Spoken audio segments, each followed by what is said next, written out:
नमस्कार, स्वागत है आपका आईजीटीवी पर। मैं हूं अजय सितिया। कोरोना वायरस के संक्रमण को रोकने के लिए देश भर में लॉकडाउन किया गया। लॉकडाउन लंबा चलेगा, इस संबंध में पहले से ही शासकों को जानकारी थी। हालांकि शुरू में प्रधानमंत्री ने सिर्फ 21 दिन मांगे थे, बाद में उसको 19 दिन बढ़ाया गया और फिर उसके बाद लगातार बढ़ाया गया और आगे भी बढ़ रहा है। लॉकडाउन शुरू करने से पहले देश के कर्णधारों ने इस संबंध में सोचा ही नहीं कि गांवों और छोटे कस्बों से आकर के जो लोग महानगरों में दैनिक मजदूरी करते हैं उनका क्या होगा।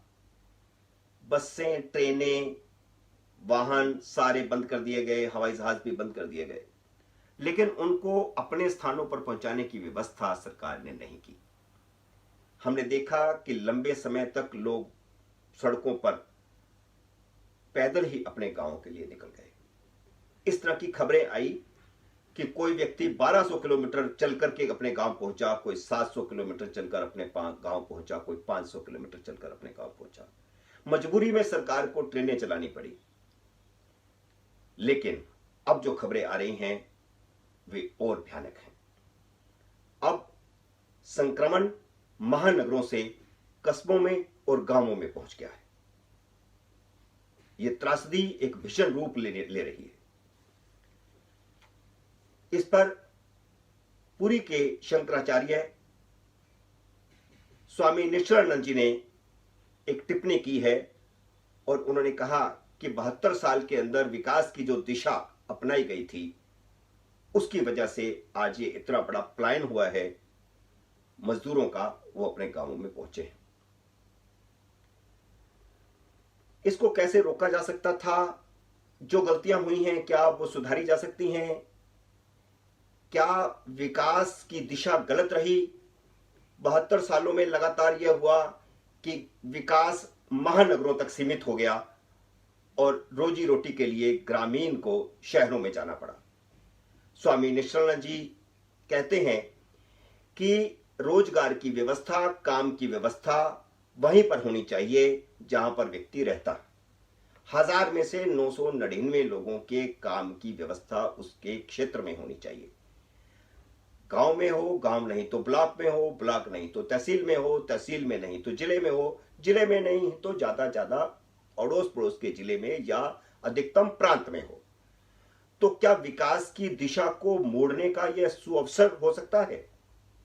क्या राजनेता इस पर विचार कर सकते हैं कि देश भर में सिर्फ 6000 तहसीलें हैं, तो क्या 6000 फैक्ट्रियां जो गांव में वहां पर उत्पादन होता है उससे जुड़ी हुई उन गांवों में लगाई जा सकती हैं या नहीं, उन तहसीलों में लगाई जा सकती हैं या नहीं? लेकिन आप सुनिए स्वामी निश्चलानंद जी को, उनका दर्द और उनकी व्यथा और साथ में राजनेताओं पर उनका गुस्सा भी।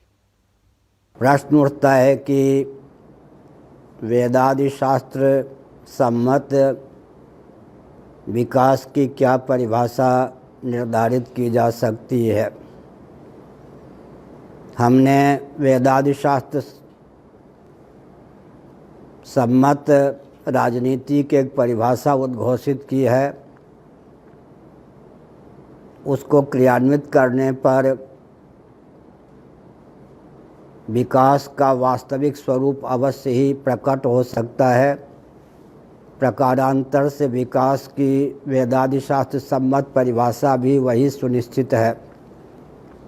सुसंस्कृत, सुशिक्षित, सुरक्षित, संपन्न, सेवापरायण, स्वस्थ, सर्वहितप्रद व्यक्ति और समाज की संरचना, यह राजनीति की प्रशस्त परिभाषा वेदादि शास्त्र सम्मत है। इसी को हम वेदादि शास्त्र सम्मत विकास की प्रशस्त परिभाषा भी मान सकते हैं। पूर्व सत्रों में मैंने भाव व्यक्त किया कि पृथ्वी, पानी, प्रकाश, पवन, आकाश, दिक्, काल, ये सब के सब ऊर्जा के स्रोत मान्य हैं।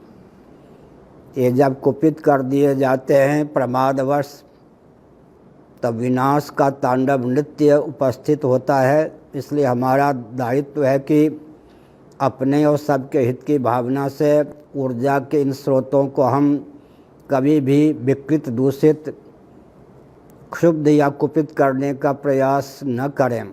ऐसा तभी संभव है जब हम सनातन मनवादी शास्त्र सम्मत जीवन के प्रति आस्थान्वित हों और तदनुकूल आहार विहार इत्यादि से समन्वित हमारा जीवन हो।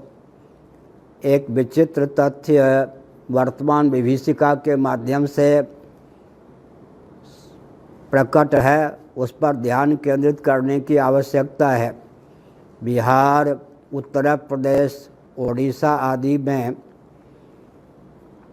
अब वे लोग लौटने के लिए बाध्य हो रहे हैं जो अन्य प्रांतों में कार्य करते हैं। ऐसे श्रमजीवियों को जिन जिन प्रांतों में ये काम करते हैं अब स्थान प्राप्त नहीं है। इससे एक शिक्षा प्राप्त होती है कि मनवादी शास्त्रों में एक संकेत किया गया है, हमको अपने क्षेत्र को उस ढंग से व्यवस्थित करना चाहिए कि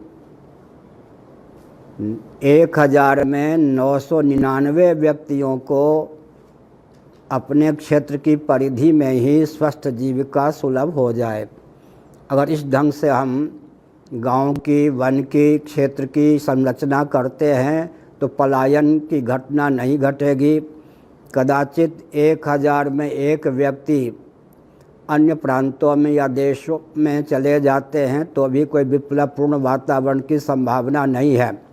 ऐसी स्थिति में स्वयं को भाग्य विधाता मानने वाले महान भावों से मेरा अनुरोध है कि भारत की संरचना उस ढंग से हो कि प्रत्येक व्यक्ति को अपने क्षेत्र में ही जीविका का प्रकल्प सुलभ हो जाए।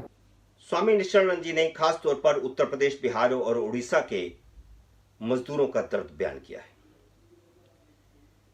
क्या हम उम्मीद कर सकते हैं कि मौजूदा प्रधानमंत्री नरेंद्र मोदी इस पर विचार करेंगे कि विकास की रूपरेखा को बदला जाए, विकास की दिशा को बदला जाए, विकास की धारा को बदला जाए?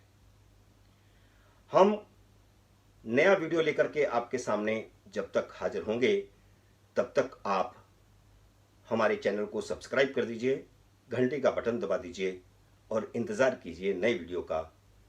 हम लेकर आएंगे नया वीडियो जल्द ही। नमस्कार।